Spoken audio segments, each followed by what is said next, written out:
Are you ready? Can Crushers.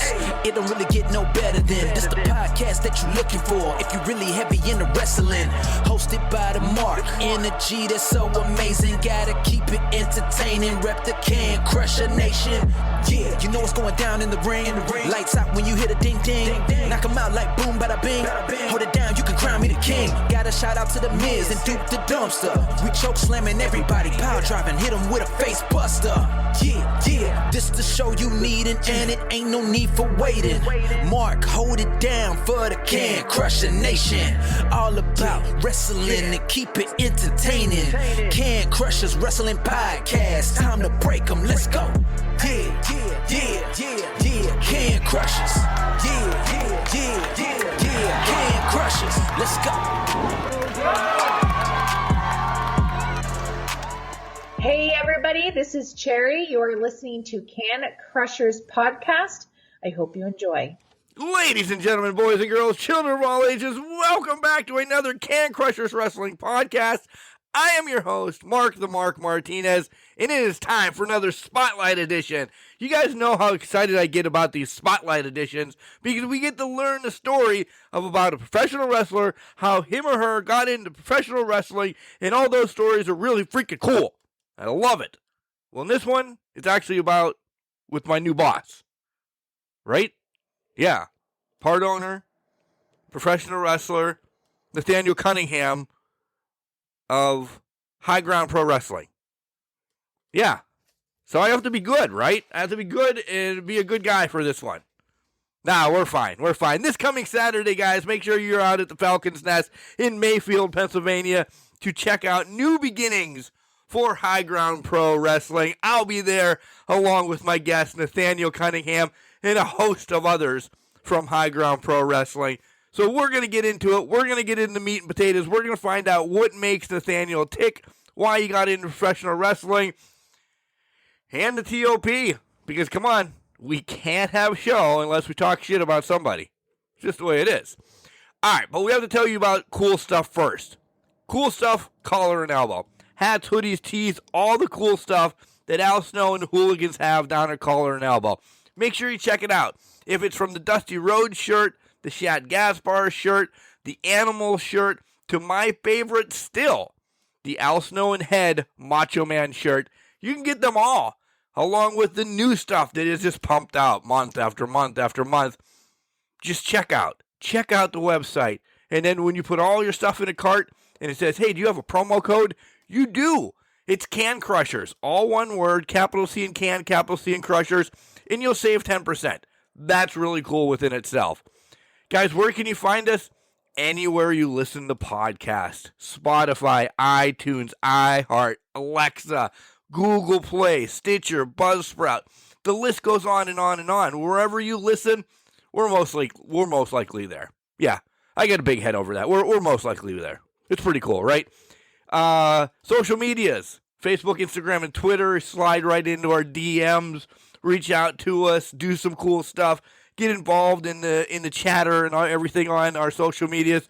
We'd love to have it. Or start chatter, and we'll slide into yours and talk with you. And if you're in the professional wrestling business and you want to be on a show, you want your own spotlight, you want to tell us how you got into wrestling, you want to be spotlighted on Can Crushers Wrestling Podcast, it's cancrusher69@gmail.com. It's that easy. Reach out to us. We'll get you set up. We'll have an awesome interview. We'll find out your whole thing. And you can shoot on somebody. Or you can call me a piece of trash. Because that's fun too. Get it? Piece of trash. Can Crushers. I'm a garbage man. Ha ha ha. Alright, here comes Al Snow to tell you more about Collar and Elbow. And we come back. We'll have Nathaniel Cunningham on the line to tell his story. Wrestling. A love and a passion we all share. I've started a wrestling brand. The wrestling brand. A brand founded on the aspects of wrestling. Two entities working together to create a product that connect emotionally for people everywhere. Collar and Elbow is the brand. Passion and love for wrestling is the drive. I am Al Snow, and this is Collar and Elbow, the wrestling brand.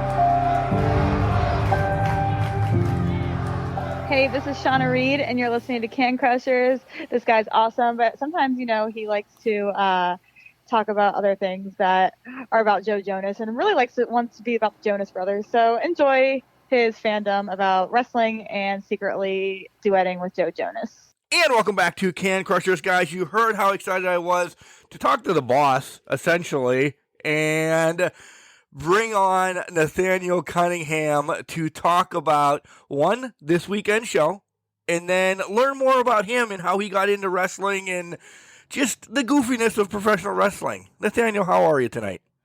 Good, how are you? Thanks for having me back on. You're welcome. It's you're always welcome, right? This is essentially your podcast now. I'm kidding. Right, we're a team now. We are a team. Well, for now, we're a team. We'll see We'll see what happens this weekend. Big weekend in front of us. I'm stoked. I really am to be involved in new beginnings and high ground. But how are you feeling right now? Good, a little stressed, like usual. Yeah. But I think it's going to be a great show.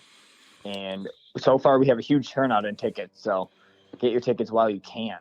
Yeah, you only have a couple days, folks. So get your tickets while you can and be there. See all the craziness that can happen in high ground. But we'll get to your match. But we'll save that for later on in the podcast because I'm sure the best way to end is by calling out the people that you want to beat the hell out of, right? Absolutely. There's no better way. Right. All right. So let's find out about you and how Nathaniel Cunningham got into professional wrestling. So who was it? Mom, Dad, Uncle Joe, Aunt Janet? Like, who was the person that said, hey, you have to watch this? So I was scrolling through TV when I was younger, and my mom actually put it on for me. So I watched Friday Night SmackDown, and it just became a thing where every Friday we would order pizza and sit down as a family and just watch SmackDown. And oddly enough, I got into the business and wanted to pursue it because my godfather, he went by the Prowler. He did wrestle on the Independents for a while. So watching him grow up, it was a huge moment in my life that I decided, hey, I want to do this and I want to give it a shot once I'm 18. So did you see independent wrestling prior to seeing like WWE? Or it was definitely WWE because there was nothing else. But did you see independent wrestling with your godfather before you saw WWE? Yes, I did. And to me, the independent scene at the time was WWE. Because I didn't know anything other than that. Understand that wholeheartedly. Yeah. And then when I saw WWE, I was just so amazed and starstruck. I was just like, this is it. Like, this is what I want to do. So besides, the Prowler, I know you're going to throw some names out that people might not know, but were there others in independent that you were like, oh my God? And then we'll transition over because I'm sure you had favorites in WWE and everything that made you really stand out. But were the guys, gals in independent wrestling the real trailblazers for you to get into wrestling? So it started off with my godfather, the Night Prowler, of course. And then, oddly enough, I went to watch my trainer, Justin Glory at the time. He did wrestle with my godfather sometimes. So that was interesting that I so many years later came to his school and sat down with him to discuss wrestling. And that's a bit eerie, actually, but okay. Isn't it? And my godfather actually set that up for me, which is pretty cool. But another one was his tag team partner. I can't remember his name right now, but he was another one that was just like, this is why I want to do it. That's cool. So I'm sure I'm jumping way forward, and we'll get back around to all of this. I'm sure you get the blessing then from your family because, you want to get into wrestling because of your godfather. It's not like, well, I don't know, you shouldn't, you're a little crazy. They're just all for go, go, go, right? Well, no. This is the story that makes the whole freaking podcast. Here it comes. Yeah. When I decided to tell my mom that I wanted to start doing this, she looked at me like I was crazy because I was the type of kid, like I played football, I played baseball, but I didn't like being hurt. I didn't like anything too physical. You're me So then. Pretty much. So when I told her I was going to start wrestling, she kind of tried to talk me out of it in every worst possible way, saying I was not going to last long. You can die from doing this. Like any worst outcome she possibly gave me. So that halted me for about a year until I was 19. And then when I was 19, I just came up here and I met with Justin Glory, and I kind of just signed the paperwork, and I went home and I gave my mom the paper, and I was like, hey, this is what I'm going to do. And I start on Thursday. And she was disgusted. She was just, I could see her face right now going, oh, I tried talking you out of this. Yeah, she did say, like, I'm not going to come to any shows. And, she tried to threaten a little bit, but she comes to every show now. I'm just the biggest fan now. Absolutely. That's crazy. See, this is really why I love the stories on the Spotlights, because Godfather, your godfather into it, your mother set up that he was your godfather, so she had to know. So you would think, okay, fine and dandy, he wants to follow in the steps of this. Nope. Just disgusted. And so when you find WWE, let's talk about you finding WWE. What's the first match that you remember, and then favorites growing up with WWE? So the first match I remember watching and actually wanting to do this and trying to make a living out of it was when it was Rob Van Dam versus Jeff Hardy. That match just blew me away. Their athleticism, the way they told the story, which I didn't know at the time, but now I do. And those two guys were just my top two favorites growing up, from Rob Van Dam in ECW to Jeff Hardy on SmackDown, Raw. And then they just clashed. I think they had 2 to 3 matches, but every time, like, I was waiting for them to wrestle again. I might have you pegged. I'll put it when I ask who you are. You've named one that I definitely have on here, and the other one is just gimmick wise. Yes. So the third I won't release. All right, so that's awesome. Who else did you kind of you have other traits in you as well besides RVD and Hardy? So who else did you go back and watch then once you started getting into wrestling more? I definitely watch a lot of Shawn Michaels and Triple H. Hands down, like, they are just two amazing guys at what they do. So if you want to be the best, you have to try to learn from them and watch what they're doing and learn why they're doing it and for what purpose. So I found the best psychology, I would say, out of watching those two. Yeah, and they are the best of the best. Yes.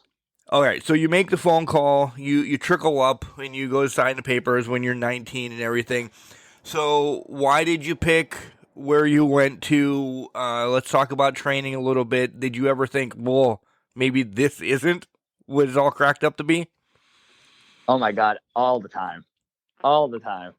I landed at Backbreakers solely because of it was very income-based, I would say. Like, he had very flexible payments. He only was charging $30 a week. So that is very affordable for me. So I was like, okay, $3,000, $30 a week, I can do this.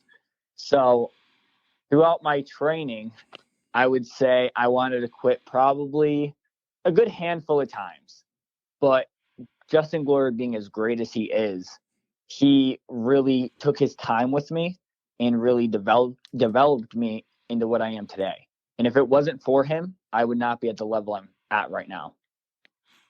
I love when wrestlers say that about their trainers, because that is wholeheartedly the number one reason why you're on the show, why you've had matches, why everything. Because if it's not for your trainer, they don't give you the green light to move forward and, have matches, because essentially your name is linked to him. You go out and do something stupid, they're going to be like, oh, what is he doing? He's passing these kids that can't wrestle. So I love that you said that. So thank you. And by being here all the time with him, and learning everything I possibly could from Glory, even the backstage stuff, when it came time for my debut, I was supposed to wrestle Aaron Roxas here, and this was before COVID.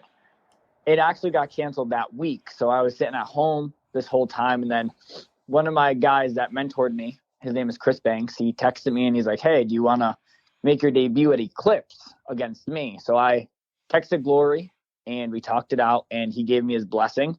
So I became the first person out of Backbreakers to debut outside of Backbreakers. Wow, that's news. Congratulations for that. That's cool. Yeah, because it's usually, your debut has to be within the company, and then you move forward. Right, and I was thankful enough to get his blessing, and we had a great match.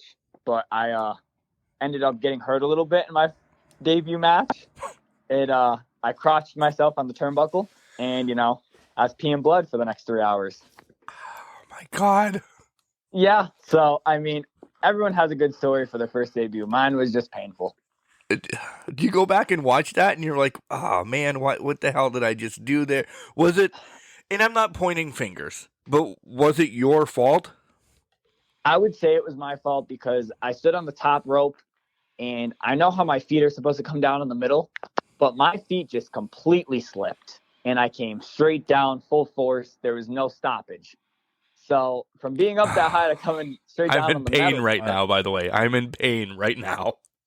It was like I didn't want to go to the hospital because it was like whatever kind of moment. But as the night went on, and it was just getting harder and harder and harder, and it burned every time. So I found a solution to that problem, to where I thought in my head, some people pee in a pool. It doesn't hurt. You don't feel it.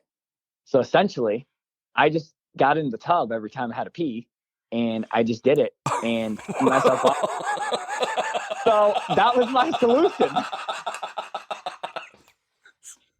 So you filled your tub every time you had to go to the bathroom. You filled your tub just so it wouldn't hurt. But at the time I did, I'm thankful because I had chunks end up coming out like dry blood chunks. So I'm sorry, I'm laughing at you. No, it's good because I laugh about it now. It's pretty disgusting if you think about it. It's gross as all hell. It's just... Yeah, absolutely. But that week I still came to training. What was your water bill that month, by the way? Oh my God. I probably went up at least $100. Yeah. You didn't drink much for a while, did you? I don't mean alcohol or anything. Just in general. What did you do when you were out? You could not be home. This whole peeing thing has. I'm going to look at you differently this weekend, by the way. I'm going to laugh right at you when I see you. No, I stayed home, and I was actually scared to go to the bathroom. Like, I've never been scared to use the bathroom in my life until that moment happened. But I'll never forget it. You couldn't go anywhere. If you're at Target, what are you going to do if you have to go to the bathroom? Right. Fill the sink up and put it in there. This is getting way profound now, but still. Well, on the car ride home, it's a 3.5 hour drive from Eclipse to where I live at the time, which is Archibald. So on the way home, I would be yelling in pain in the rest stops, and people would just look at me all types of crazy. But, I had to do what I had to do. That's a great way to ease the pain, and I feel for you, but good Lord. Let's trickle back to training a little bit. What was hard for you to kind of get, because you said you played baseball and you did some sports in high school, so you have essentially the pedigree that you know sports and you know training and everything, but what was it, the mentality, the psychology? Of course, running the ropes is god awful. What sucked the most? I would say my first hurdle that I actually had and struggled with for a while was running the ropes, believe it or not. It is not an easy thing to do, and it looks so easy, but when you get in there and try to do it, it is so frustrating and draining on your mentality. So that's the first hurdle that I faced. And then I would just say like the mental side of wrestling, like there's a lot of physical things that go on, but it's more mental than anything. You got to remember all these types of spots. You have to then worry about your opponent, and you got to worry about what happens if we mess up here. Where can I go? So I always had that in my mind. And it got to a point to where, like, I thought I couldn't do it anymore. And that's when me and Glory and even Jack Molson, we all sat down and we just kind of talked it out. And they kind of talked me down from the ledge, essentially. But realistically, I don't think I would have gotten anywhere because I love this and what I do so much. I was going to say, how close were you to saying peace out? I think I already had a foot out the door, like, speaking wise. I think I was, like, almost done just because everything with COVID and it took so long. I mean, it was draining because I was almost there and I almost had my first official match at Backbreakers, but, you know, that ended up getting pushed back. But other than that, I would say my time at Backbreakers wasn't easy, but the hard work definitely did pay off. Cool. All right, this is where I ask you who Nathaniel Cunningham is. And you've mentioned one, so I'm going to give you RVD. I saw RVD right off the bat. I did. Just the way the flying and everything. So you could piggyback that with Hardy as well. But I did see more RVD than Hardy. Second, Rick Martel, the way that you hold yourself. And I mean it is the model, not Strike Force or not AWA Rick Martel. And I'm probably saying names that maybe AWA Rick Martel, you don't know who the hell is. But no, I do. Okay. I do. So, but I mean the model. You just have your debonair. You have this savoir-faire, essentially, about you. In the other one, you're going to be like, what the hell are you talking about? It's Brutus the Barber Beefcake. And you're like, why? Why Beefcake? Essentially, it's the same aspect of Rick Martel. I kind of intermingled those. You have, like, the handsomeness of Rick Martel, but Barber did the same thing. He was just a good guy doing it. And I know we'll get into all that, face, heel, around the clock here on Can Crushers, but the Barber as well trickles into you, and you're like, I don't understand it, but I see it. I don't know why, but as soon as I saw something with one of your clips, I'm like, why is Beefcake in my head? So I had to write it down. I really did. But the other two do mean more of Rick Martel and RVD. So am I close? No, you are actually essentially close. You described me better than I did. I would say I'm getting okay at this describing people thing after about 5 years. Yeah. Yeah. I would say, like, I started as a luchador, so I needed something different. I didn't want to be Roberto Garcia anymore.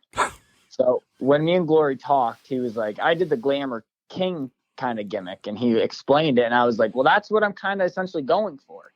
So he did show me Rick Martel, and I was like, all right, I can incorporate some of that, but I don't want to be that. And the one was Shawn Michaels, the narcissistic, yep, and the flamboyancy that he had at that time in the early stages. So I wanted to incorporate that, and I just kind of made Nathaniel Cunningham out of it. Yeah, HBK, when he had Diesel as his bodyguard and doing all of that. Yeah, I could see that more. Like I said, I have no effing clue why Beefcake popped in my head. But listen, you'll find out over time. I am like Will Ferrell. What is Ron Burgundy? If it's written down or if it pops into my head, it needs to come out. So I'm stuck like that. Yeah. So Nathaniel, what do you do on off days? Let's pull the curtain down. Off days. And listen, you're part owner, and we'll get there too. So you really don't have off days. But yeah, off days, off time, where you're like, all right, I'm pausing from wrestling. What is it? Games, TV, music. What do you like to do besides? So I would say on my off days, I mainly watch TV because when work is done, my regular work life, and then my wrestling work life is done, I get usually maybe a day out of the week, maybe 2 if I'm lucky. And I'm so drained Yep. with just everything, I'm just laying in bed watching TV, truthfully. What's some of your favorites? Like, what's your genre? So now I'm watching Below Deck, the Mediterranean. So I would say kind of more reality TV I'm into. Okay. All right. I don't know that show. I'll have to check it out. But, Love is Blind, because reality TV popped in my head. My wife's now watching Love is Blind, where people are dating through a... Show. Really? Why did I do. fucking figure that out? I sat there and watched. I'm like, what in the hell are you watching? And people are dating through a wall. She's like, this is so cool. I'm like, all right. So you love the schmoozy, Love is Blind, Perfect Match, and all of that stuff then? Yeah, like Are You the One, 90 Day Fiance. Like, yeah, I can watch all that. Okay. Disappointed in you.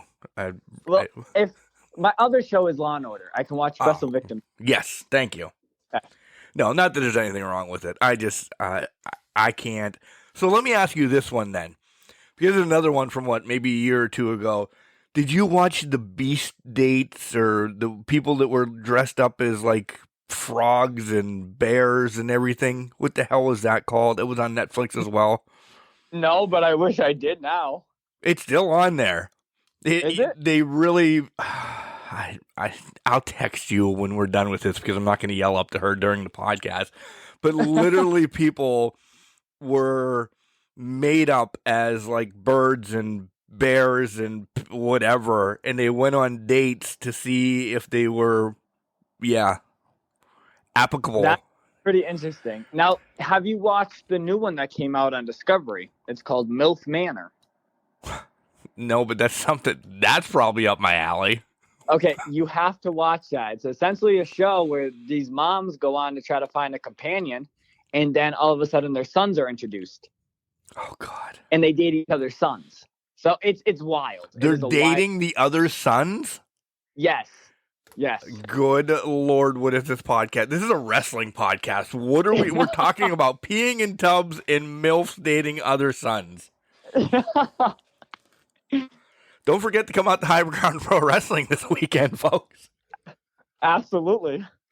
Wow. Besides all of that, what else are you into? Because reality TV is just taking us to a train wreck. I do watch a lot of sports. So like when football season's on, football 100%, baseball. I watch a little hockey. Hockey's not too bad. I would hate basketball though. Hate it. Me too. I hate it. I broadcast it for our local radio station, and that's okay for like the high school sports and everything. But to sit down and watch NBA or even college or anything, I'm a big college sport across the board. I love college sports. I just never have gotten into basketball to say, if you say, hey, Mark, come and broadcast the game, yeah, again, I'll do that. But I'm not sitting at home watching basketball. And hockey's rough sometimes with me too. I am really a baseball, football fan. Then I'll peace out. Yeah, all right, that's fair. Hockey I'll throw on for like an occasional, just like a split moment kind of decision thing, but it's always fun going to watch it live.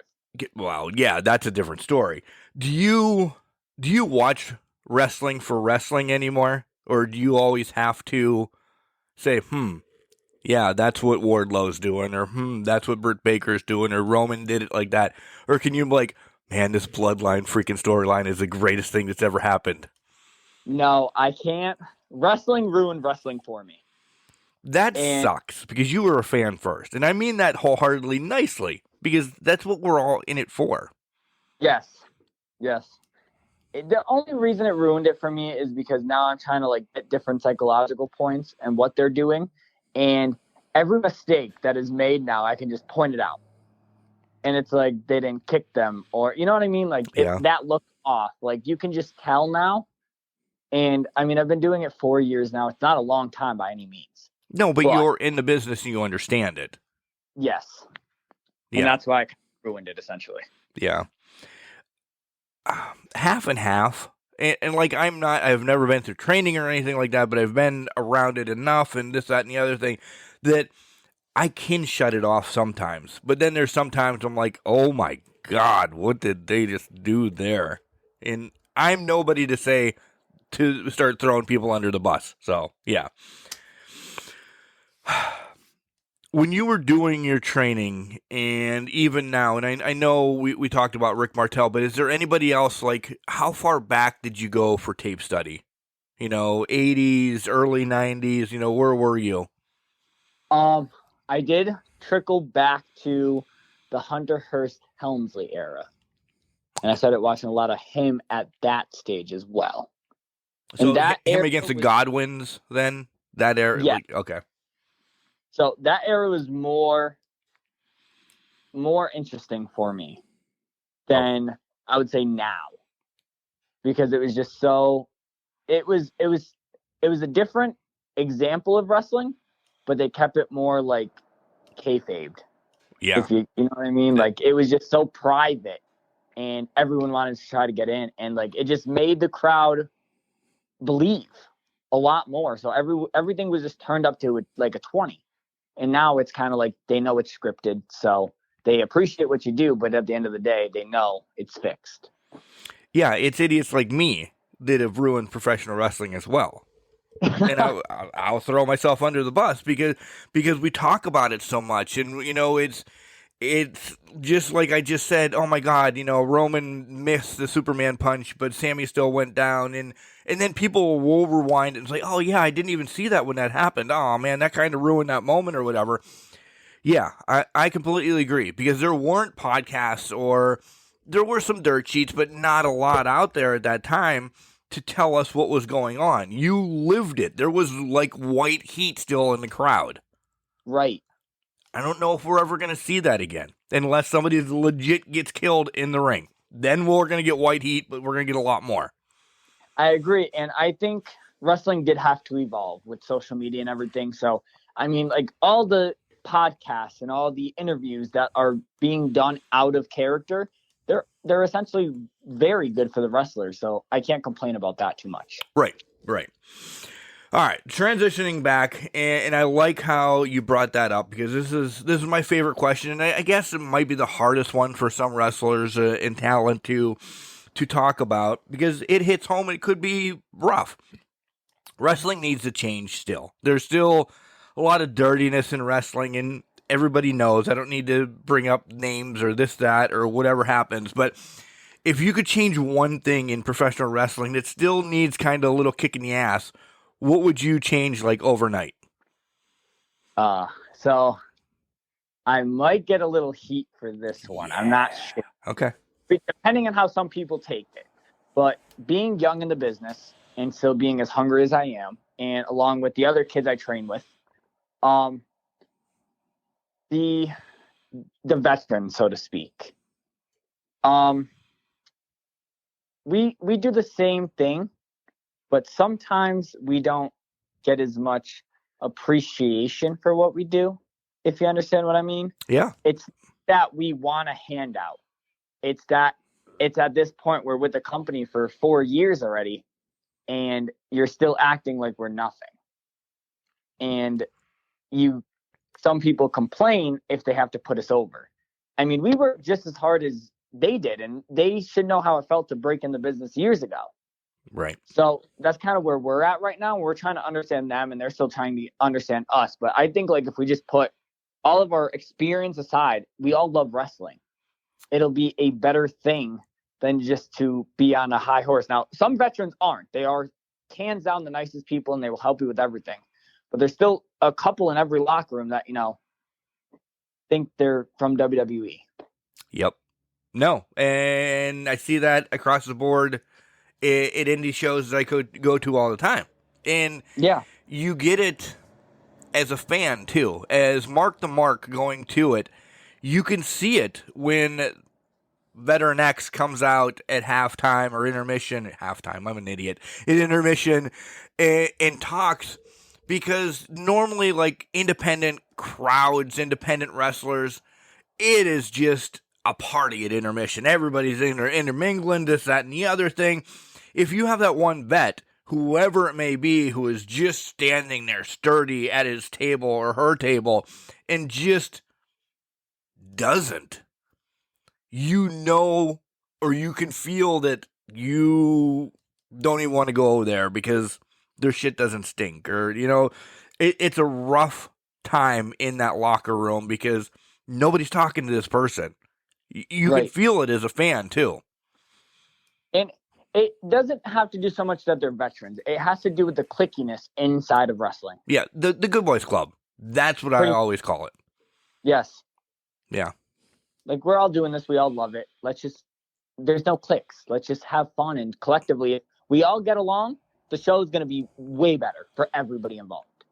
Ricky Morton says it over and over. It's about putting asses in seats and making money.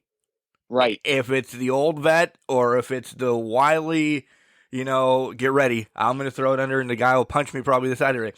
If it's Fletcher, you know, Fletcher Young, you know, only match number 1, number 2, that's putting more asses in seats than, you know, whoever. Listen, he did his job better. Exactly. So don't even throw that stuff under the bus towards you. So yeah, I'm glad you spoke your mind. I really am, because you have some people who are like, well, I really don't want to answer that one. I'm like, well, don't then, but then you're wimping out. Yeah, no, I'm very open, and it's not that I'm blunt. It's just like I have certain beliefs, and I want to change wrestling as a whole and make it better for everyone. So that's why I spoke the way I did. Which, perfect transition again. It's like we almost practiced this.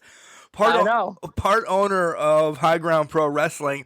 And what is your MO, you know, what is your overall to do if they didn't listen last week? Because that was more of a promotion show of bringing High Ground Pro Wrestling. What do we want to do here? What do we want to capitalize and say, High Ground's where it's at?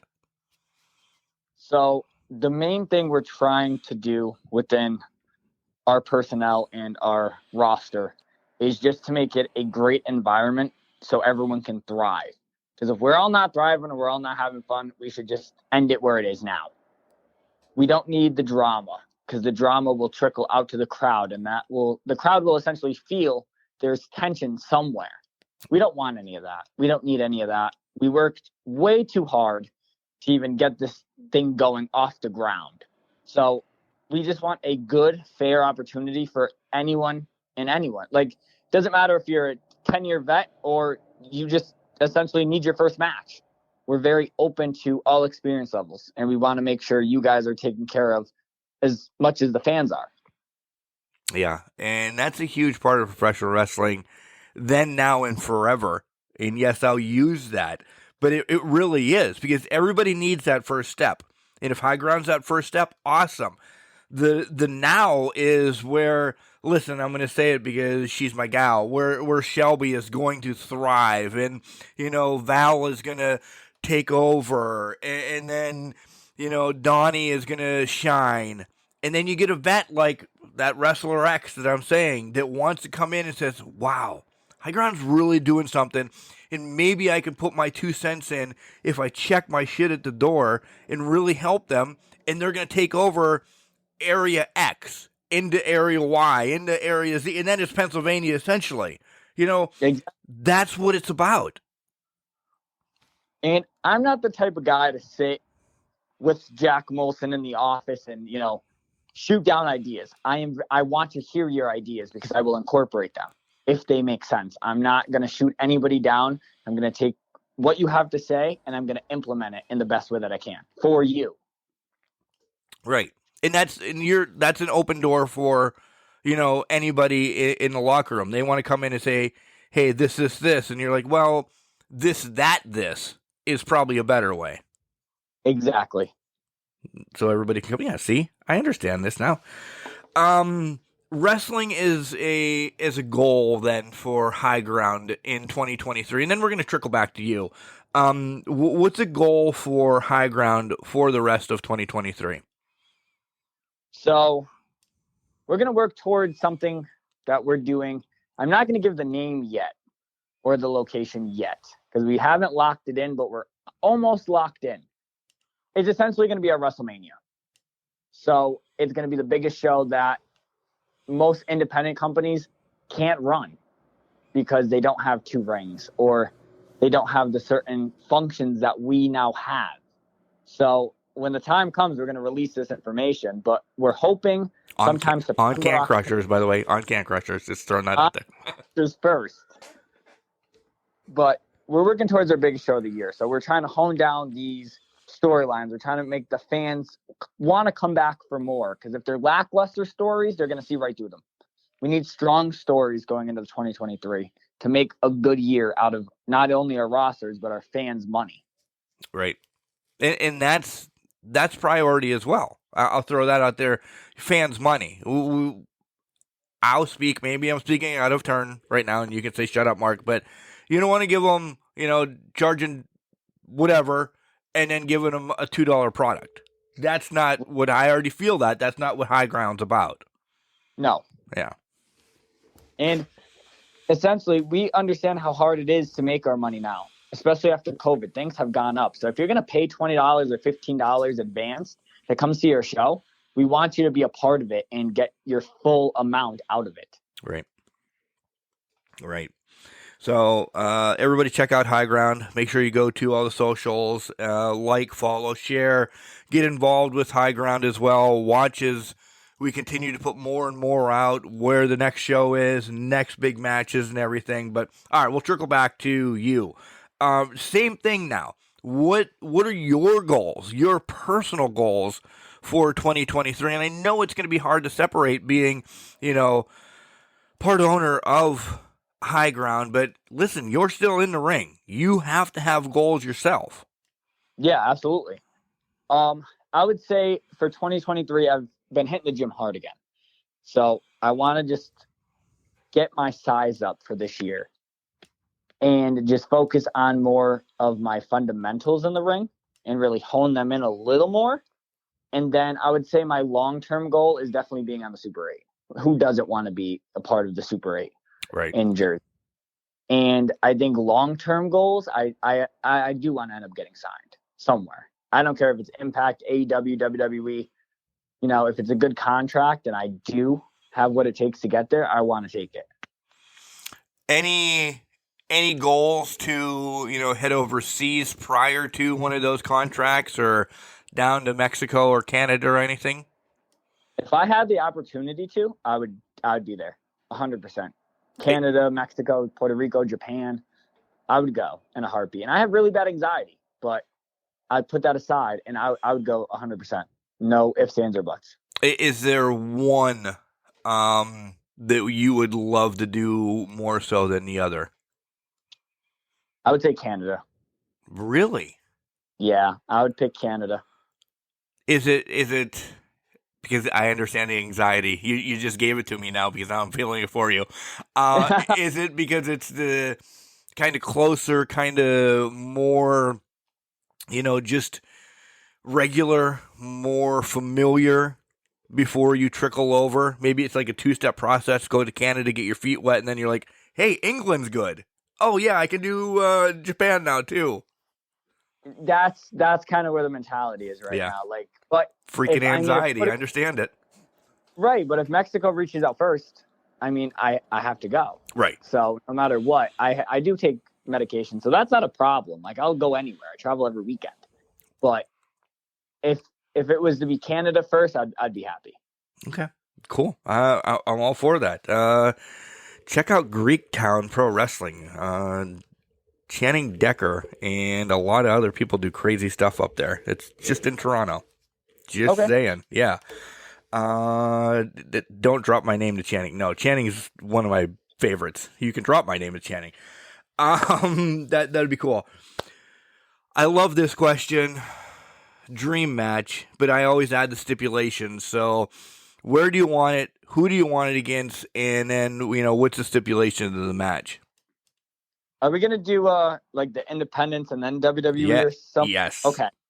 So independent-wise, I would say my dream match would have to be me and Donnie tagging against the TOP, Ricky Price and MJ Stacks in a street fight, hands down. Okay, so that's halfway there. And then maybe I'll just announce it as a street fight this weekend. I don't know. Right. We could do it. Right. I would say my next one would have to be myself taking on Ace Austin. Yes, I'd love to see that. Yes. I didn't even think about that. That could be maybe somebody to get rid of Brutus Beefcake and throw in Ace Austin in there. I'm an idiot. Yeah, okay. Ace is just amazing. I've met him a couple times on a sanctuary, and just the way he works, I think I would gain a lot from working him. Yeah. He is uber talented. He is a stud. He should be glorified more. He really should. And he's a great dude overall. Seriously. Yeah. He is. Always willing to help you in any way. All right. So, merch, socials for you. You want to tell everybody where to follow you? Yeah. Yes, I do have merch now. Thank God. I have stickers. I think I'm selling for $3 or 2 for $5. And then I do have my t-shirts that are just made for $20. And then my socials, I have Facebook at Nathaniel Cunningham, along with Instagram at _Nathaniel Cunningham. And then I also have a TikTok, which is _Nathaniel Cunningham. Are we going to do some TikToks this Saturday prior? I really think we should. Like everybody. I think we should. Yeah. I really think we should just do some TikToks. So that's a spoiler, by the way, folks. Either follow myself, Nathaniel. We're going to make Shelby do some. Yeah. Yes. We'll get the music and make Shelby do the whole fuzznut dance with her hair and everything. Yeah. Yeah. Everybody's going to hate me, by the way. They're like, don't bring this guy back. We're not dancing anymore. Well, you're essentially part of the company now, so yeah. You're coming back. I'm coming back. Good Lord. They're going to be happy. All right. So we said we're going to bring this back around. New beginnings this Saturday, the Falcons' Nest in Mayfield. So let me ask you, because I didn't ask this last week, why Mayfield for number one? Is this the home of homes now for High Ground? It is the home of home for High Grounds. It was solely because Backbreakers did run out that building. So as a new company that rebranded, we didn't want to step on any toes. Right. And we still don't want to step on any toes. So we're just going to stay put in Mayfield, and we draw exceptional there. So we're not going to move locations because a lot of our regular fans that came out to see Backbreakers still can make that drive. So we didn't want to take anything away from the talent or the fans. So that's the essential home for High Ground. Okay. And then High Ground, what does it mean? Why is it High Ground? I have a suspicion, but I want to know why High Ground. What's the meaning behind it? So High Ground, we chose the name because essentially we want to be a step above the rest. You got to take the higher ground. Right. It was that simple. It was that simple. It came. Jack Molson and his wife, they made it up, and I thought it was a great name. So it's a wonderful name. It really is. And at first I was like, is that going to roll off the tongue easy? And then the more and more I got used to it, the more and more I liked it. So the more and more I say it, I'm not going to lie. The first time when I was talking with Shelby months ago and, she told me, incognito, and then we talked and I'm like, but now I think I've said it a million times on this podcast, 3 million on last week's podcast. It's High Ground. High Ground. Yeah, it's just boom, High Ground Pro Wrestling. Boom, and it rolls off easily. So, yeah, there's nothing to stutter over. Great job. Right. I just came up brain farted. Oh, that's it. We're going to talk about the match now. So, it's you and Donnie Bambino taking on the TOP this weekend. I'm going to change the match, apparently. I don't know. We'll talk about that maybe Saturday. Yes.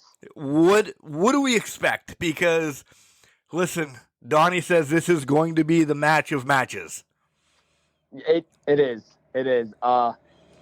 Ricky and MJ, they are incredible at what they do. It is going to be a fast-paced match, hands down. It's going to be an essential fight. Like, we both love it. We love them so much, but when we get in that ring, there's no more friends. So on March 18th, we are going to beat them down and make them wish they never drove from Port Jervis to Mayfield. Yeah, you guys are the bad fellas. Like you We're guys, the bad fellas. you guys have an offer they can't refuse, and it's a beatdown. Exactly. And as far as I'm concerned, their name has changed. It's not the TOP anymore. It's the TOBs.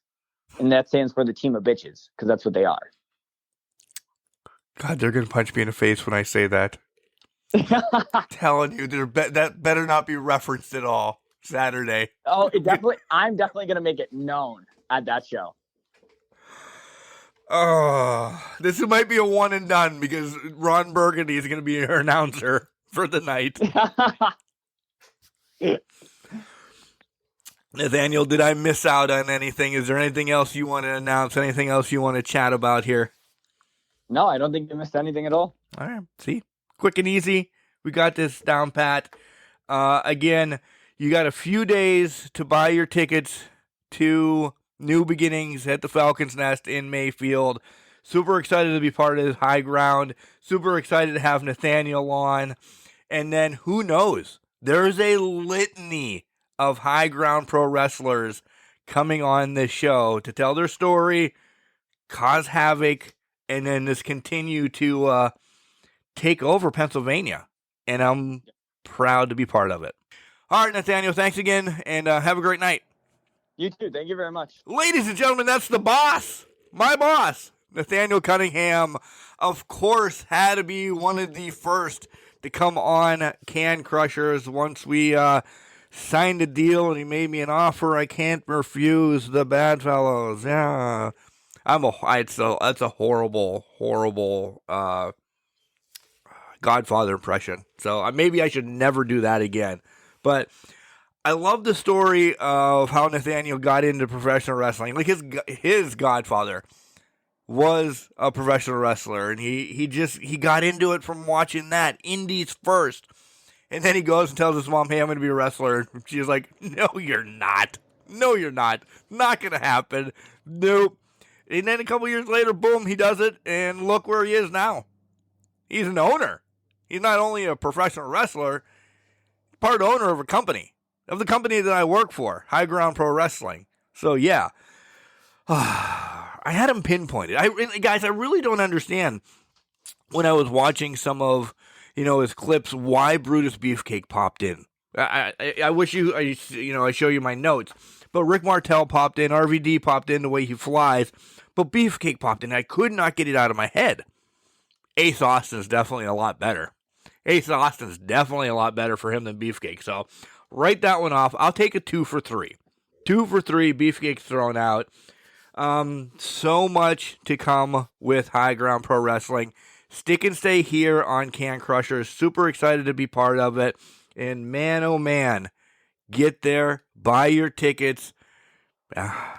Listen, I'm going to have times that I have time and seats in the car. Ride along with me. Experience it. Get a hold of me.